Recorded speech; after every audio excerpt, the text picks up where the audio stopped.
We're hosting a Scoop webinar on TPO. My name is Dan Mongrain, and I'm the Director of Customer Experience here at Scoop. And with me today, we've got Paris Shaw. Paris, if you're okay, if I could just turn it over for a quick introduction to you and your experience. Yeah. So my name is Paris Shaw. I've been working in solar for about 10 years now. Worked in supply chain management at Green Tech Renewables San Jose for about 7 years. And one of my customers was Cinnamon Energy for a few years, and ended up joining them and currently serving as VP at Cinnamon Energy Systems, coming up on about 3 years there. And yeah, we're working on a wide variety of things. Obviously, strategically trying to stay ahead of the changes that are happening in the market and in the world. And right now, we are using Scoop to help that transition and managing an operational structure for the future. And pretty excited to talk to more people about what's going on in the market, the dynamic changes that are happening, and how finance and legal will direct us through the rest of the year. Yeah, and it will be a very exciting conversation, I'm sure, because we've been talking a lot over the past few months, and it's been exciting watching what you've been able to do with Scoop and with adapting to the marketplace realities. And talking about that broader conversation, just a couple housekeeping items for everybody in the audience. We welcome you to submit your questions throughout the presentation. What we would really like to see is that open conversation. So as questions go through, and I'm sure that one of myself or Paris will be throwing out questions to the audience as well. Please, if that happens, we encourage you put that information in the chat so that we can have that real fulsome conversation. We're also going to have a dedicated Q&A at the end. So at about the half-hour mark, we'll turn it over and we'll open up for questions. But getting straight into the topic at hand, TPO, a lot of unpredictability within the solar market between grants and subsidies and tax incentives. One of the trends that we have certainly seen in working with a lot of solar companies is shifting towards financing through TPO as a means to help homeowners access solar.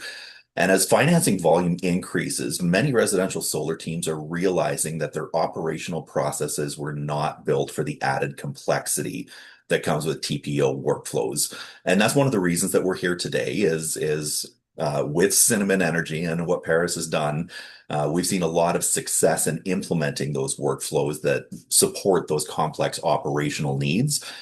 We'd like to start sharing some of those examples and then also having that collective thought process or being able to talk through some of everyone's experiences and eventually having that great learning opportunity for everyone.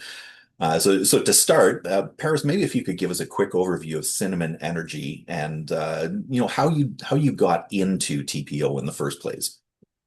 Yeah, so Cinnamon Energy, we exist in Los Gatos in the South Bay of the San Francisco Bay Area, and we are very much in a little bubble of a bubble. Historically, Cinnamon Energy Systems, going back about 14 years, have very much stuck to cash deals, and so this was a pretty big change for us to adopt third-party ownership. uh, we were not really built internally to be able to submit everything that needed to be submitted, track everything that needed to be tracked, dot every I, cross every T, the way that TPO is needed. I believe, as we're hearing from installers across California, the nation, everywhere, that this need for TPO requirements has changed them, even if they were uh, uh, offering third-party ownership previously. So seeing the shift and the changes in the market is nothing new for solar. Anyone who's been in this for longer than 18 months knows that you have to continue to shift, adapt to a new future as solar keeps throwing tidal waves our way. So knowing that we needed to offer third-party ownership was not as clear, which sadly to say, not as clear to us as we thought it should have been 8, 9 months ago.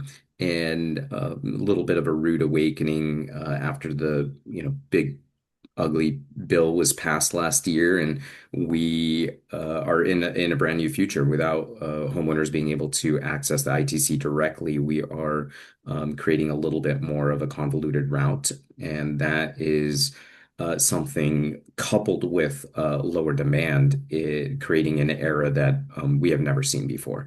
And so, hoping that with the right tools and attacking the right pieces, we can find a way to allow installers in the industry today to use tools, for example, Scoop, to scale something that will allow them to create economies of scale and survive. Yeah, which is it's obviously a big pivot and a big trend, and you were able to get into that stream of being able to offer TPO to a lot of your prospect base, but it also, based on our conversations, introduced a lot of complexity into your process and your workflows. What was the experience like integrating third party ownership into your existing processes? It was tricky. The one benefit that we did have was we had already been using Scoop for years, and obviously myself taking over as the administrator for Scoop probably almost a year ago now was a huge benefit. It happened by accident, but was a huge benefit. And so by the time we realized that third party ownership was in our minds a necessity for us to make sure that there was enough jobs coming in to supplement the business and keep cash flow running. We were a very good understanding of what pieces needed to change within Scoop to get there. Obviously, it takes a little bit of work to program into it.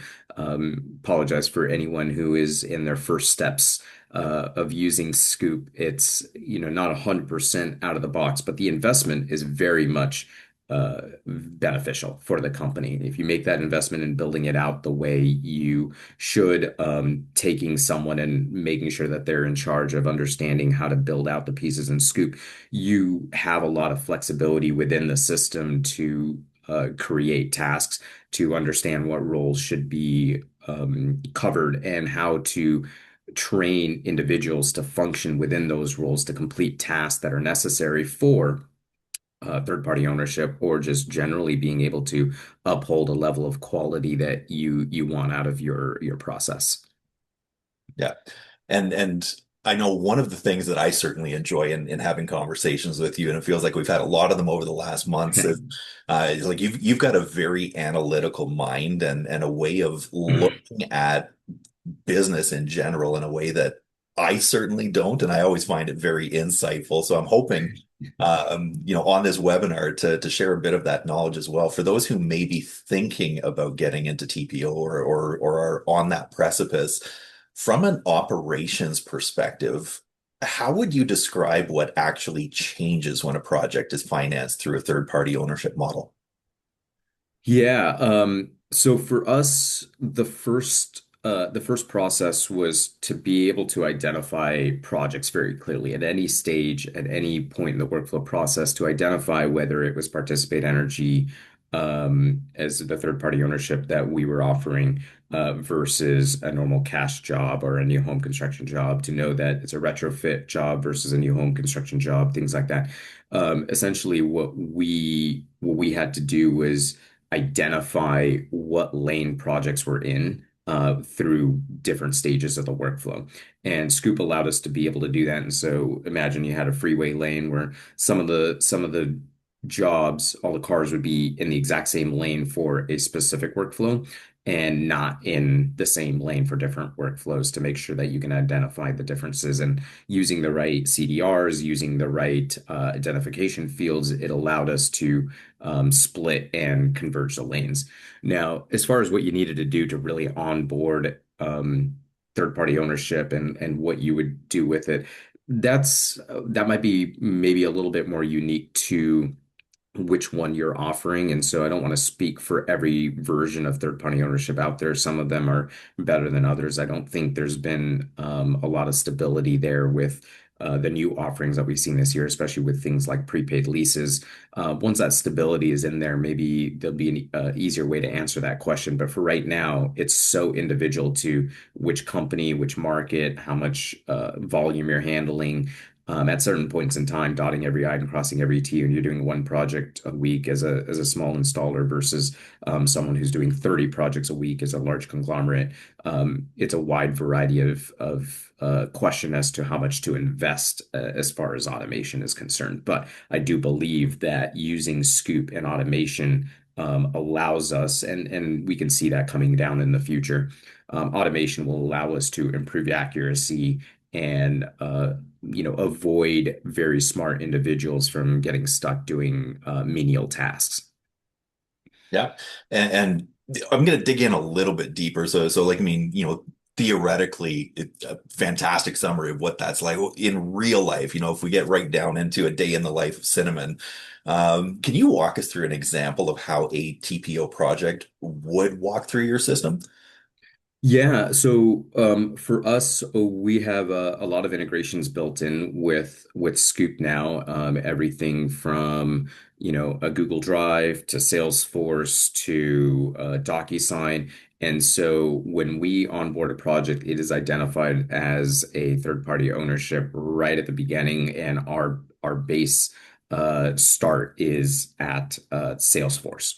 That eventually integrates in and pushes information into Scoop, which uh, identifies exactly that it's a participant energy project, and in which case we have a wide variety of changes that spill on from there out. Everything that goes to our inventory teams for purchasing, everything that goes to our accounting teams, as far as billing and what our accounts receivable looks like, everything from where we submit solar app purchases, and more specifically when we schedule jobs, all of the communications that we have with the homeowners, the automated emails through Scoop, all of that basically shifts lanes and it follows that lane all the way through. And so what our goal was to make sure that when we had that project split out, that we'd actually be able to trace what profitability would look like in the long term, trying to create profitability by just finding more sales was not a solution for us. Trying to increase demand to fund operations did not make sense, right? There does need to be a certain level of economies of scale, but we wanted to make sure that we were not just trying to bring in more sales to fund operations and extending how far out the last payments would be for us and basically struggling in cash flow. Yeah, and I think some of that hints at the next question that I've got, and it's around what are the most important pieces to be focusing on as you're thinking through and building out that workflow? Um, From my point of view, especially today, for installers anywhere that are seeing a lower demand, and I haven't seen too many anomalies with this, is it comes down to cash flow. Being able to use Scoop to understand how long these projects are taking and how much input you have from your team from an operational standpoint. We really wanted to make sure that the most important aspect was that we're connecting everything to the accounting and finance side to make sure that there were checks and balances in places to make sure that we were spending what we should be spending or that we were charging what we should be charging from a margin standpoint. Yeah, and as you're setting things up, and everybody does these, and I think that they're the best learning opportunities, right? You screw something up, it goes off the rails a little bit, and then you realize, oh, that was not the right decision. Knowing that there's going to be a lot of people in the call looking at getting into TPO and building out some of these workflows, call it learning from experience, kind of having a big brother on the call who's been there, done that already. What would you say were some of the things that you wish maybe you would have handled a little differently as you were starting to set up in retrospect? Oh, that's a man. That's a tough question. So I will say when I started, and I don't remember exactly where it was, but when I started, my entire goal was to create checks and balances and steps in places to make sure that installers on the field were uploading the right photo for the right image that needed to be submitted for third-party ownership, or that the sales reps were collecting the right information to submit. I wish I spent a little bit more time looking at other third-party ownership products to make sure that what I was building wasn't specifically for this one type. And the reason I say that is I don't think that I believe there's only going to be one solution. I don't think that, the third-party ownership product that we're offering today is the final product that's going to last us the next year or something like that. The more I look into it, the more I realize that we're going to have to continue to shift and adapt. And so on the second revision, as we went through, instead of trying to figure out how to bolt on third-party ownership requirements to our workflow process, we basically built out that second lane that we were talking about. And we had different places in the workflow that said they can converge, and whoever was functioning this role didn't have to really differentiate what they functioned in, what tasks they functioned in for their role, whether it was new home construction, retrofit, or third-party ownership or cash, but more importantly, train the individuals to understand the differences there. And so by understanding that, we got the feedback from the team and created separate lanes to figure out where they needed to differentiate. And now what that allows us to do is that if we ever onboard a different third-party ownership, or if the third-party ownership product that we have shifts, we can shift everything in that lane without having to go into each bolt that we had added on and change it. And so trying to think about it from a very high level holistic direction made a lot of sense, and that ended up with a bunch of requests that we sent over to Scoop for some improvements that we would like on an account level basis. But that may be a webinar for another day.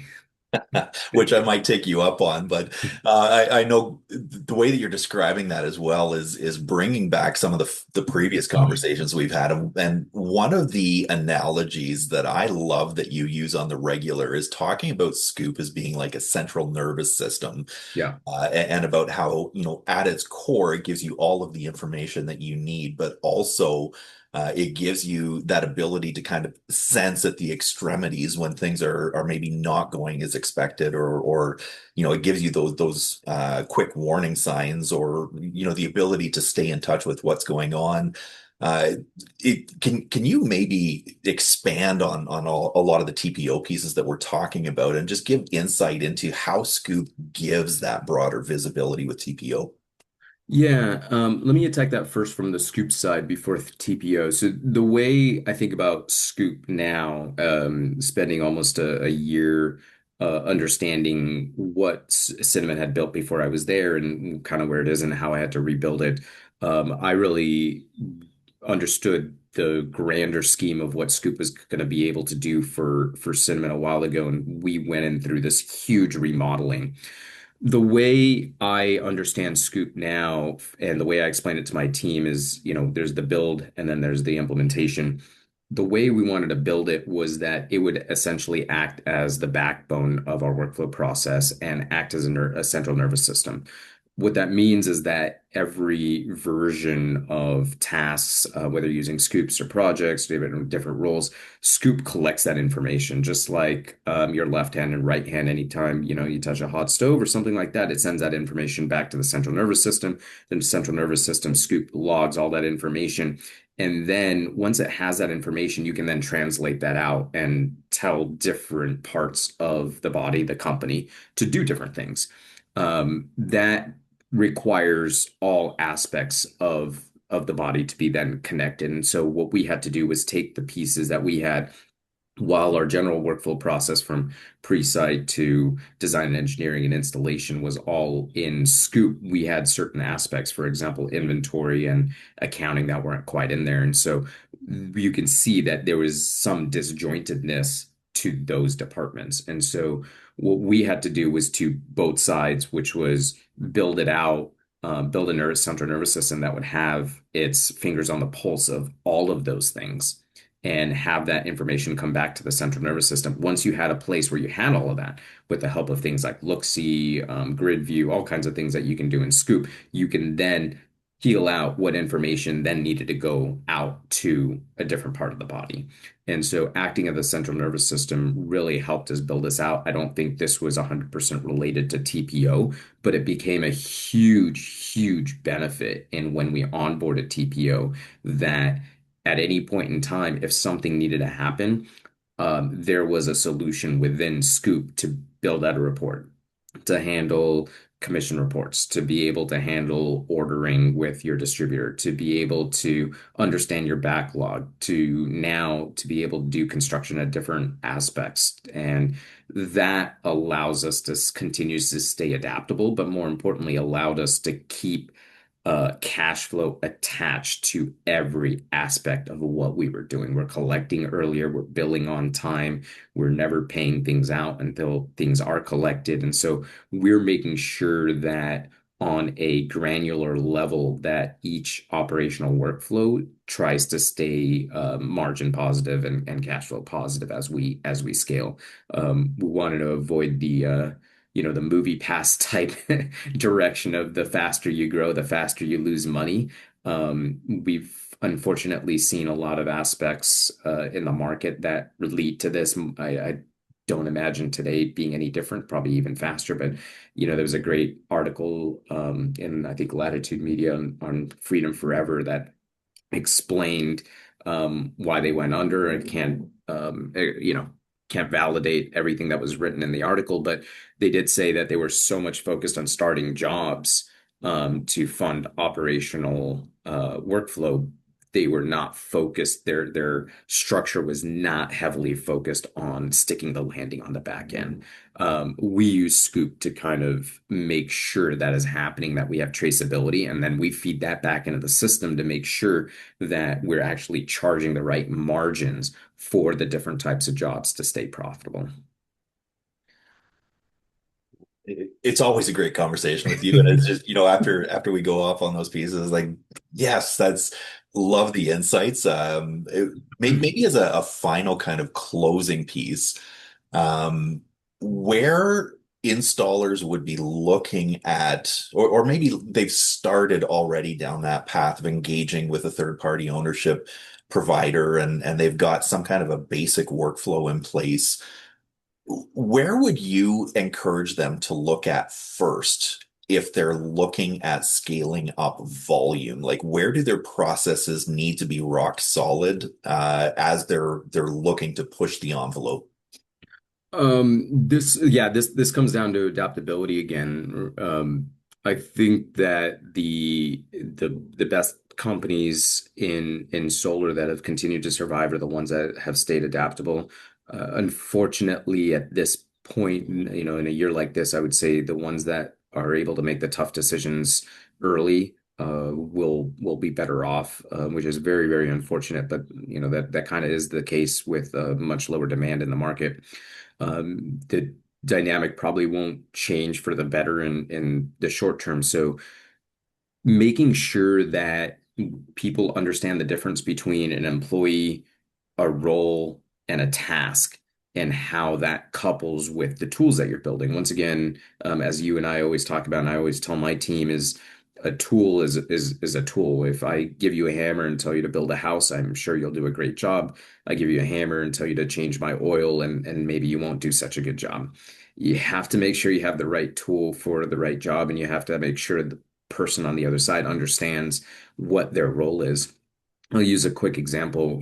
We didn't have the details of a scoop process built out on our pre-site portion, and we focused on the back end, very much installation for when I started.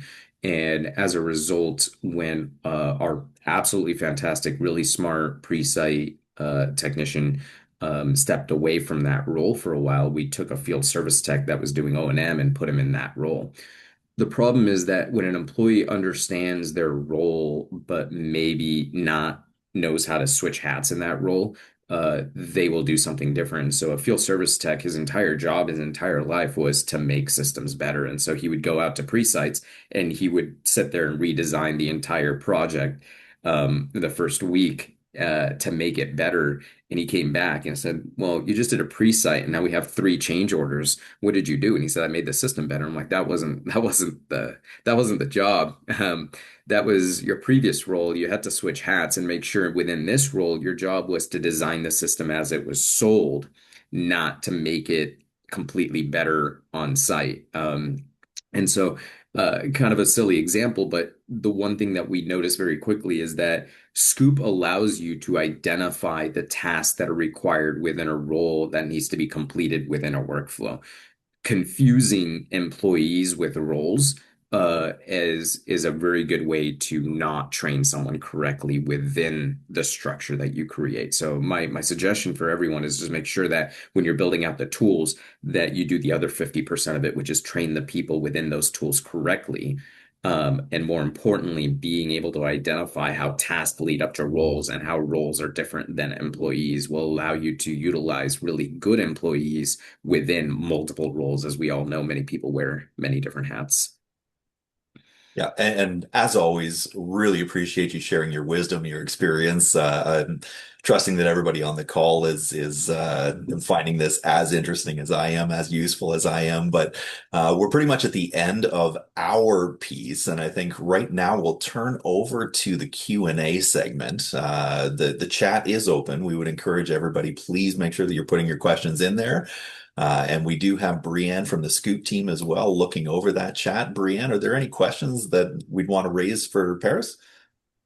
None from the Q&A, but please feel free to enter them. We do have a few questions that we received in the lead up to the webinar that I can pitch while we're just getting a few more questions in from the audience.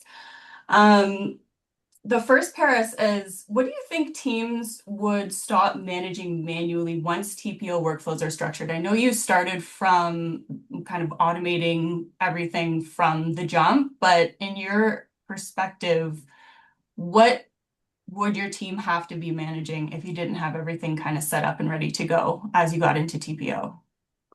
Yeah, when we first started, the process, the third party ownership product that we're offering, the prepaid lease through Participate, just a wide variety of documents that need to be created, checks on their side that were not great, and so there's very much this whack-a-mole game of this was not correct and you have to go complete that, and this was not correct, you have to go complete that. It was so difficult to understand the right way to fill out everything to get it done correctly. And even when we did it, what we thought, 99% correct, we'd get it back and say, "Oh, you guys did it like 40% correct." It was absolutely terrible marks when we first started. And so it really comes down to documents, just filling out documents, dotting the I's and crossing the T's and make sure signatures are in the right places, and part numbers and system size and jurisdiction, all kinds of stuff were entered in the right information. Getting all that information up front in a single place was very difficult, right? You can sit someone down and say, "Hey, can you fill this out and get all this information?" Sure, but it took forever to figure out where 30 different things that you need to know for the first submission to third party ownership would be found, right? We'd be going through drives and folders and emails and Salesforce and Scoop, and we're going through all kinds of places. And so to make it easy, to make it scalable, we kind of had to put it all in one place, but it was crazy to have things in a whole bunch of different places. And so that's where Scoop helped us a lot. It allowed us to take all the pieces, connect it, and then consolidate all in one, and then spit out exactly what you needed in the right format using report templates and automated emails. Great. We've actually got a question from the audience. Are you using Scoop for material inventory or using Scoop to send material orders to vendors? Yeah, very good question. So me coming from green tech and supply chain, it was very important for me to use Scoop for inventory, and that was the first thing I did when I started. Unfortunately, I knew inventory and did not know Scoop, and so I screwed the whole thing up right up front. But we were able to build out. The first thing that we did was we built out a backlog. So the short answer to the question is yes, we're using it to track what we have sold, do forecasting, and place orders with our distributors, given visibility as to what we had sold in our backlog. We're not using it as what I would call on-site inventory management. It is some items that I am requesting from Scoop to put a few things in place to be able to do that. And we are getting a hell of a lot closer on that. And Scoop's making some huge improvements, including being able to do math on the front end on the Scoop side instead of the look-see side.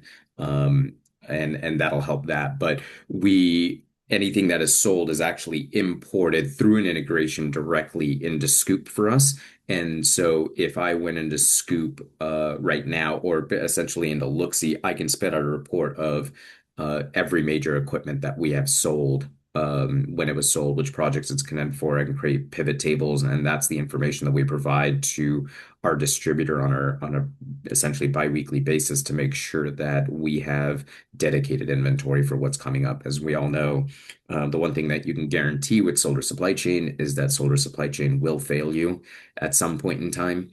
The pricing will change, the products won't be there, the part numbers will change, there'll be some confusion. No matter what happens, solar supply chain will fail you. Your goal is to just make sure that you minimize those impacts. So, two things that I did when I started was one, making sure that there's full traceability for everything we had sold within the workflow, and two, make sure that you're adaptable, which means have a good change order process. Don't fear change orders. Just make sure you understand how to manage it. It's like trying to manage the ocean when you're out on the middle of a boat in the middle of the ocean. You're not going to be able to manage the waves. You kind of just have to handle it as they come. Nice. Another question that we got leading up to the webinar. For teams just starting to think about the basics of TPO, how does standardizing, not even automating, just standardizing the process, impact how all your teams work together? So sales, ops, finance, field teams, everybody. Communication, that's the big key for teams to be able to complete a project. I mean, really stick the landing, complete the install, make sure it's working correctly, make sure the customer, homeowner, whoever the customer is, gets what they need out of it. We need to do a wide variety of stuff. And it came down to one very simple fact. It's communication. People were not translating the information correctly. One group would send whatever deliverables they have to the next group within the workflow, and they wouldn't fully understand what created value within that. And so they would be doing things that were completely unnecessary, which is a waste of time. And the other side would not get everything they need. And both of them, if you had separate conversations with them over time, realize that they were not speaking the same language. And so what Scoop allowed us to do was um, create things that would be submissions, and sometimes it was a little overkill and we had to water it down. The last thing you want to do is have your entire teams bogged down with administrative tasks, but there is a lot of learning that can be done with that. You can realize what people are using and what they're not using. If you got things and steps, if you have procedures and stuff that are in place that are not being used, whether you need them or not, get rid of them, right? You don't keep things around that you're not using. It's time to clean and reduce overhead. If anyone's seen some of the articles that Barry Cinnamon does on his podcast, and talks about the structure of what we're installing is very much focused on overhead, right? Legislation, policy, overhead, documentation.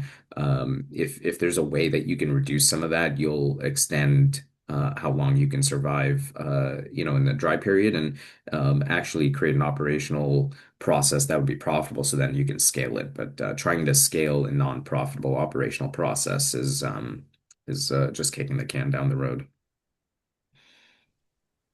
Point. Another question from our audience. This is for you or Dan, has anyone found an easy way to build out different data points, graphs, etc. in Looksee? I'm assuming in relation to reporting on your TPO workflows. Um, can you ask that one more time? Let me make sure I understood that question. Any insights on how to build out different data points, graphs, visualizations in Looksee specifically? Yeah, so as far as how to build stuff in Looksee, I'll let the Scoop support team kind of help with that. I'm not as versed in Looksee as I am in Scoop yet, but One of the most important parts for us was to make sure that things were happening in the right order. We've, obviously all heard the horror stories of people back in the day. I think Solar City at one point, right? Paying commissions and paying things out before you were collecting, or creating a loophole where you're costing operations money where you're not collecting in time. And so for us, look-see became very important early on when it came to managing inventory and things like that, making sure that there wasn't a large liability in what we had sold, to make sure that cash flow is guaranteed by those projects and make sure we had the inventory to install it on the right time at the right price.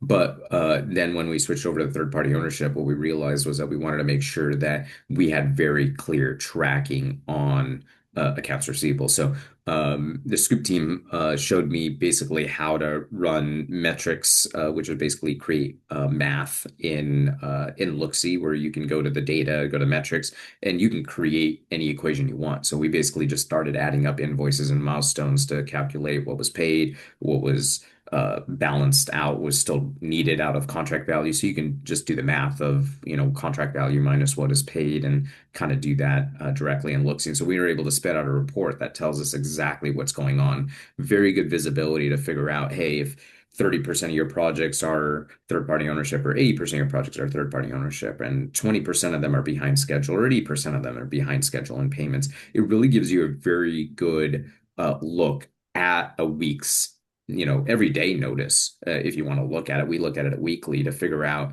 how are we doing. From my point of view, this is very much like when you go to the doctor and they're checking your blood pressure and your pulse and your temperature just to make sure you're generally pretty healthy. I would like to do those checks on our backlog and our receivables essentially every week right now. Yeah, and I'll add a little bit on that as well. With the what's the easy way of setting up Looksee? There's not really an easy button. It's a complex product. There's a lot of data visualization parameters that go into it. It needs to be thought out and planned and then probably reviewed. And as Paris had alluded to, when we were setting up Looksee dashboards and Looksee reports, it was weekly meetings running through those items and iterating and trying to find what is the right thing that we want to report on? How do we get this through? If you want to twist the question a little bit, the easy way of doing that really is get in touch with your CSM. And it's a lot of effort that's required, but we're here to be able to support that through as well. And we're committed to getting value out of Scoop. That's where we want to be as a customer success organization, is helping all of our customers find that level of success. So where there are questions on Looksee or setting up reports, do reach out to your CSM. We'll help organize everything and make sure that you've got the reporting that you need to support your business. Yeah, I'll second that, right? Using the support from Scoop to set up Looksee was absolutely necessary. I think it would have taken me forever to figure it out on my own. I can make minor tweaks and stuff like that on my own, but yeah, have Scoop help you with that and be creative. Scoop can do wide variety of stuff, and Looksee provides a fantastic view of almost anything that you need on a regular basis. And spitting out regular reports, we have reports that spit out that we forward directly to our distributor. We have reports that spit out and go directly to our inventory team to figure out what projects are coming up based on schedule. We have automated reports that go out to accounting and sales to figure out, which projects are past different steps that we need final walkthroughs or inspections or pay commissions for. So anything that someone is looking for or needs, Scoop should be able to solve that. Right? People should not be running around spending time looking for information. It should be at their fingertips.